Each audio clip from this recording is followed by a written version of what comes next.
ધોળકામાં pre નવરાત્રીનું આયોજન કરવામાં આવ્યું હતું। 22 સપ્ટેમ્બરથી નવલા નોરતા માં દુર્ગાના આરાધનાના દિવસો શરૂ થવા જઈ રહ્યા છે। ત્યારે ધોળકાના કેલિયાવાસણા ગામે નારાયણ ફાર્મમાં રંગરસિયા નવરાત્રી 2025નો કાર્યક્રમ યોજાયો હતો। ફ્રી પાસ પ્રી નવરાત્રીનું આયોજન કર્યું હોવાથી ખેલૈયાઓ મોટી સંખ્યામાં ગરબા રમ્યા હતા।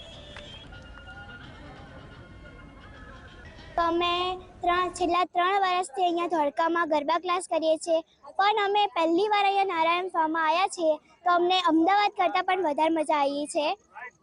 અમને પણ ઇનામ પણ આપ્યા છે। મારું નામ યશરાજસિંહ રાઠોડ છે। હું JMJ ગરબા ક્લાસ તરફથી આવું છું। આજે રંગરસિયા ઇવેન્ટ 2025 નારાયણ ગ્રુપ દ્વારા જે પ્રી નવરાત્રીનું આયોજન કરવામાં આવ્યું છે એ ખૂબ જોરદાર અને આયોજનિક હતું અને એવો અનુભવ કરાવે છે કે તમને અમદાવાદ જવાની બિલકુલ જરૂર નહીં પડે। પ્રી નવરાત્રીનું આયોજન આટલું ધમાકેદાર હતું તો નવરાત્રીનું આયોજન કેવું હશે તો કોઈ ધોળકાવાસીઓને અમદાવાદ જવાની જરૂર નહીં પડે।